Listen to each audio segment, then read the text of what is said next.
गम गणपतिये नमः। नमस्कार दोस्तों, स्वागत है आप सभी का हमारे यूट्यूब चैनल पावरफुल हिंदू धर्म में। आप सभी पर भगवान श्री गणेश की कृपा सदा और सर्वदा बनी रहे। आज हम आप सभी को भादव मास में गणेश पुराण में कथाध्याय 5 का श्रवण कराएंगे। आइए श्रवण कीजिए कथाध्याय 5 का, जिसमें वर्णन है मुकुंदा की दृष्टता के कारण गिरिसम्मत का श्राप। श्री व्यास जी बोले कि लोक पितामह, आपने राजा रुकमत का बड़ा सुंदर चरित्र सुनाया, किंतु ऋषि पत्नी मुकुंदा के विषय में कुछ नहीं कहा। उसकी दृष्टता का पता ऋषि को लगा या नहीं, और लगा तो फिर क्या हुआ। श्री ब्रह्म जी बोले कि हे सत्यवती नंदन, मुकुंदा की दृष्टता का ऋषि को तो पता नहीं लगा, लेकिन सहस्त्राक्ष इंद्र ने यह बात जान ली।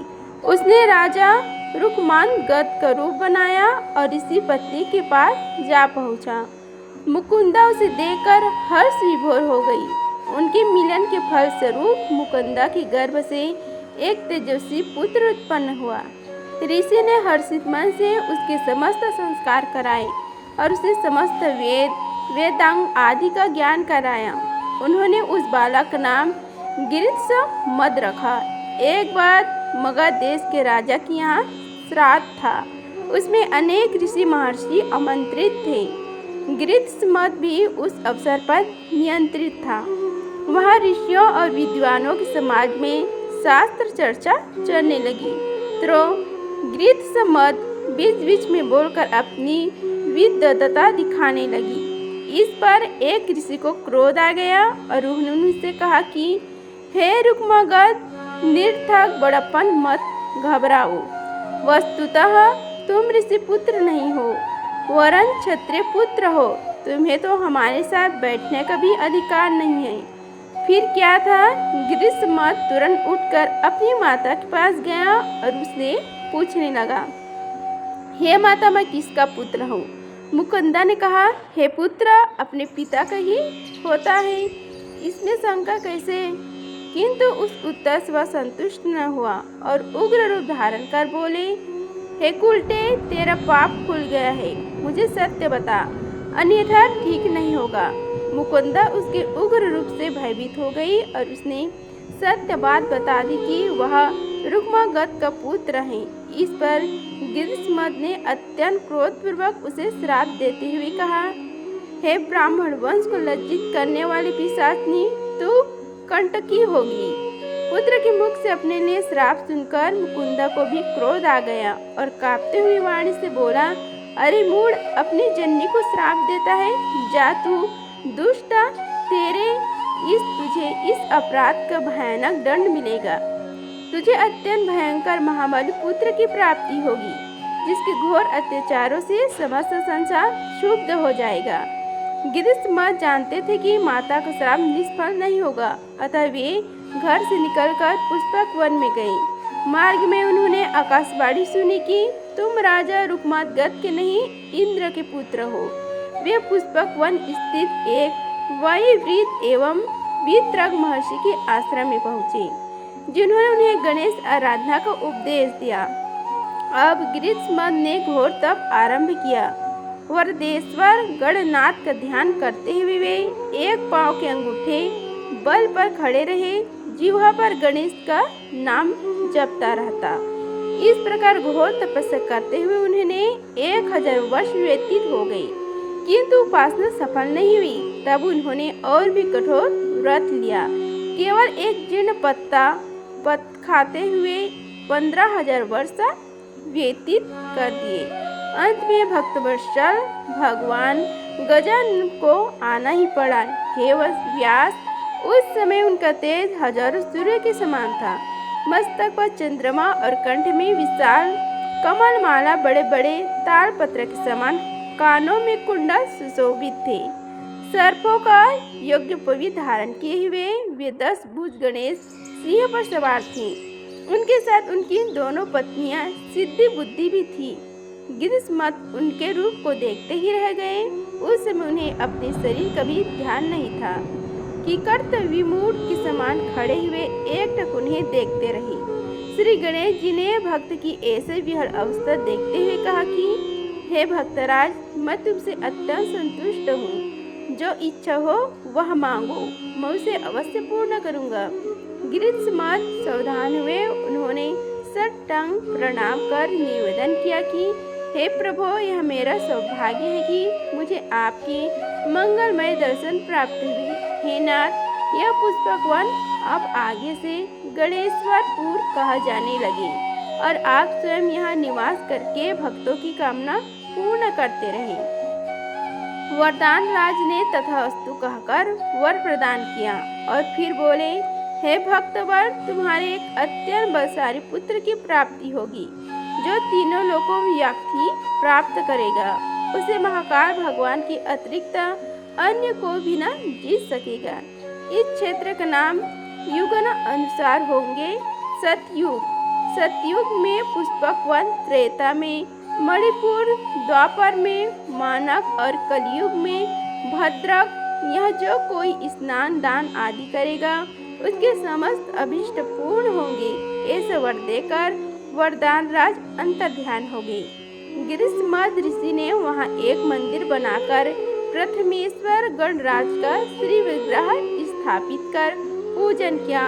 आगे चलकर श्री गणेश जी के नाम पर उस स्थान का नाम भी वृद्ध हो गया। गिरिशमद अब केवल भगवान गजानन की उपासना में लगे रहे, परंतु एक दिन उन्होंने एक अत्यंत तेजस्वी बालक को स्वयं प्रकट हुआ देखा तो आश्चर्यचकित हो गए। वह बालक उनसे नम्र वाणी में बोला, मैं आपकी चीख से उत्पन्न हुआ हूँ, आपका पुत्र हूँ। जब तक मैं अपने पैरों पर खड़ा नहीं होता तब तक आप मेरा पालन कीजिए, फिर तो मैं स्वयं ही पौरुष से सब देवताओं और तीनों लोगों को जीत लूँगा। उसकी बात सुनकर गिरिशमद कुछ करे। उन्हें माता के वचन याद आ गए, परंतु करते भी क्या। उन्होंने बालक से कहा कि हे पुत्र, तुम गणेश जी की उपासना करो। यह कहकर उन्होंने उसे श्री गणेश जी का मंत्र देकर उपासना विधि भी बतलाई। बालक वहाँ से चला गया। उसने एकांत में वन में जाकर वरदराज की आराधना आरंभ की। वह भी एक पाँव में अंगूठे से खड़ा रहकर तपस्या करता रहा। उसे भी पिता के समान निराहार रहकर घोर तप करते हुए 15,000 वर्ष व्यतीत हो गया। भगवान गणधीश्वर प्रसन्न हो गए। उन्होंने एक भयानक शब्द के साथ उनको दर्शन दिया। मुनि कुमार ने देखा कि वरदराज साक्षात खड़े हैं तो उनके चरणों में गिर गया। श्री गणेश जी ने हर्षपूर्वक कहा कि उठो भक्त, हे श्रेष्ठ, मैं तुम पर प्रसन्न हूँ, अपना इच्छित वर मुझसे मांग लो। मुनि कुमार ने हाथ जोड़कर निवेदन किया कि हे प्रभु, मैं आपकी असीम तेज से अत्यंत विस्मित और भयभीत हूँ। कृपा कीजिए प्रभु, मेरी इच्छा पूर्ण कर दीजिए। हे नाथ, मैं बालक हूँ। स्तुति किस प्रकार की जाती है इसका ज्ञान नहीं है। यदि आप प्रसन्न है तो मुझे त्रैलोक की विजय का वरदान प्रदान कीजिए। देव, दानव, मनुष्य, राक्षस, गंधर्व, किन्नर तथा सर्प आदि सभी मेरे वश में हो जाएं। इंद्र आदि सभी लोकपाल सदैव मेरी सेवा करें। इस जीवन में सभी सुखों को भोग कर अंत में मोक्ष की प्राप्त करूं। भगवान गणपति बोले, हे वत्स, तुम सदैव भय रहित और तीनों लोकों की विजेता होगे। मैं तुम्हें लोहे, चांदी और सोने की 3 नगर प्रदान करता हूँ। इन्हें भगवान शंकर के अतिरिक्त कोई भी नहीं तोड़ सकेगा। यह तीनों पुर शिव जी के एक ही बार से टूट जाएंगे। इन तीनों पुरों के स्वामी होने के कारण तुम्हारे नाम त्रिपुर हो गया। वर प्रदान कर श्री गणेश जी अंतर्ध्यान हो गए। त्रिपुरासुर ने उनकी मूर्ति स्थापित की और उनका षोडश उपचार से पूजन किया। उसके पश्चात वह त्रैलोक विजय के लिए चल पड़ा।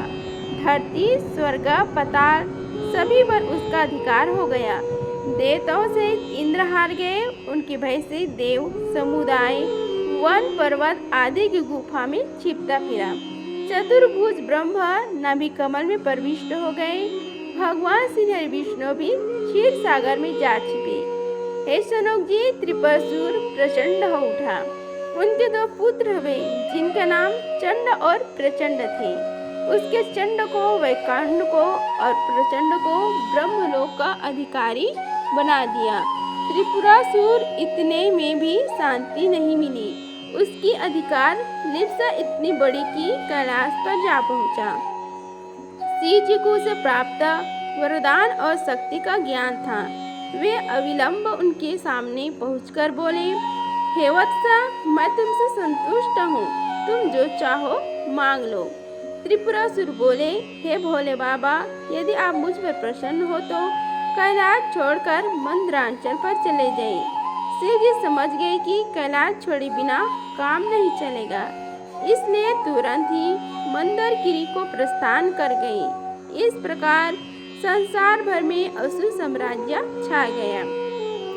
गिरी कंदराओं में छिपे हुए इंद्र से सब देवता अत्यंत दुखित थे। उनकी समझ में नहीं आता कि असुर पर विजय कैसे प्राप्त हो। उसी अवसर पर देवर्षि नारद वहां आ पहुँचे।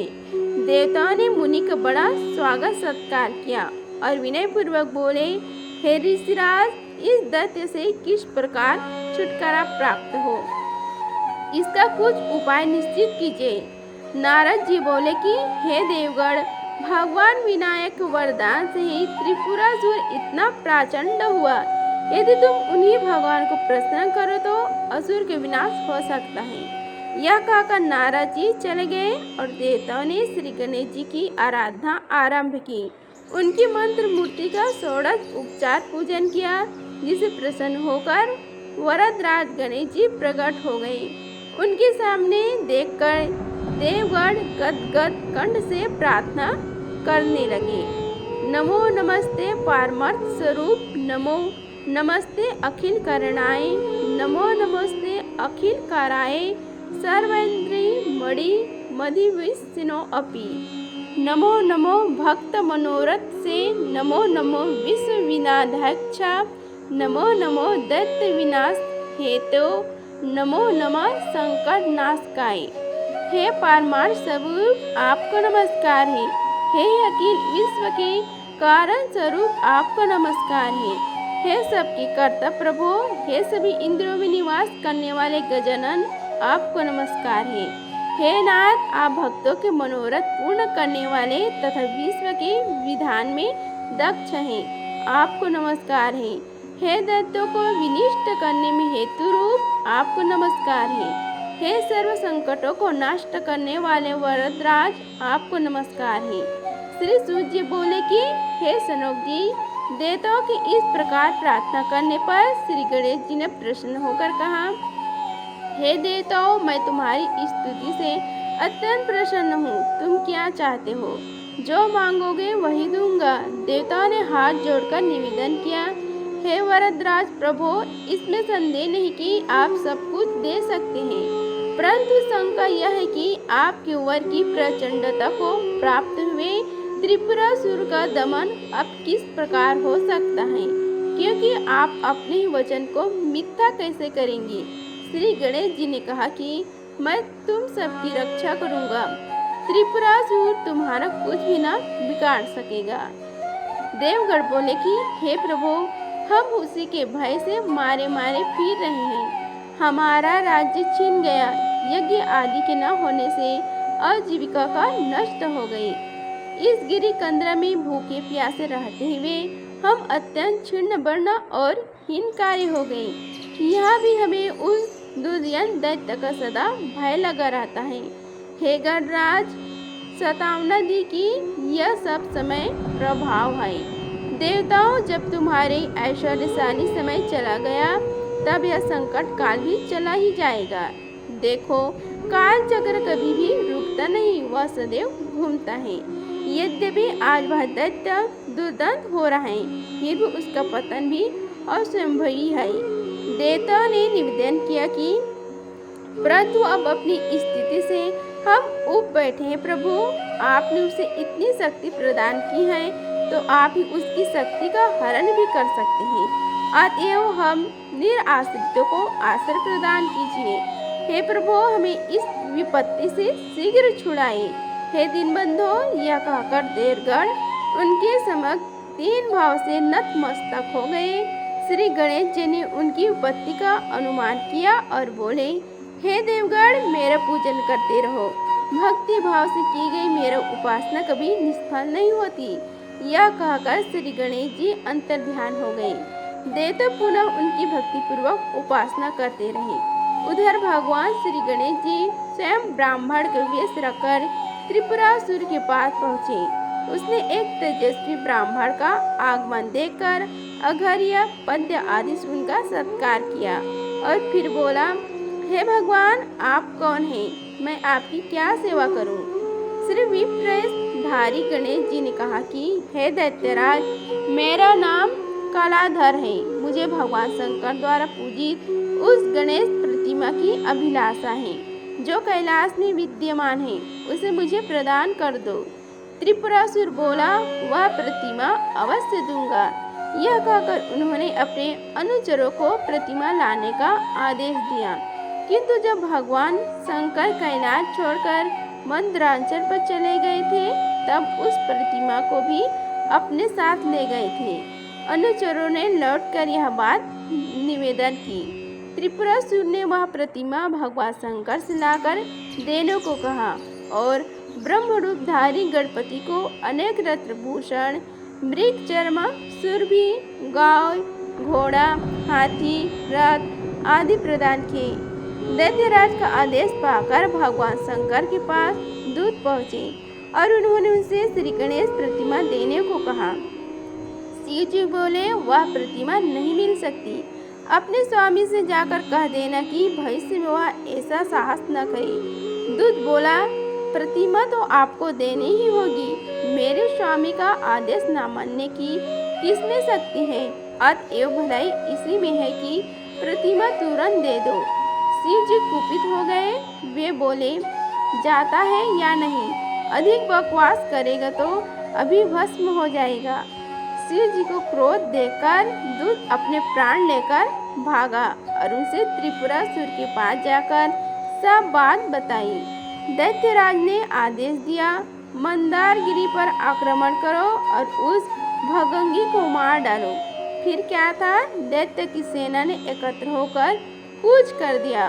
उधर देवता को पता चला तो वे भी एकत्रित होकर भगवान शंकर की सहायता आ पहुँचे। इसके बाद घोर संग्राम छिड़ गया। देवसेना का संरक्षण भगवान शंकर स्वयं कर रहे थे, परंतु दैत्यों का बल बहुत बढ़ा हुआ था। इसलिए शिव जी की संरक्षणता प्राप्त होने पर भी देवगण उनके समक्ष न ठहर सके, वरन रण क्षेत्र छोड़कर इधर उधर भाग निकले। इस प्रकार भादो मास में गणेश पुराण में कथाध्याय 5 का समाप्त हुआ। बोलो गणेश भगवान की जय। अगर आप सभी को वीडियो अच्छी लगी होगी तो वीडियो को लाइक कीजिए, चैनल को सब्सक्राइब कीजिए और कमेंट बॉक्स में जय श्री गणेश लिखिए। धन्यवाद। मिलते हैं अगले वीडियो में, तब तक के लिए हर हर महादेव।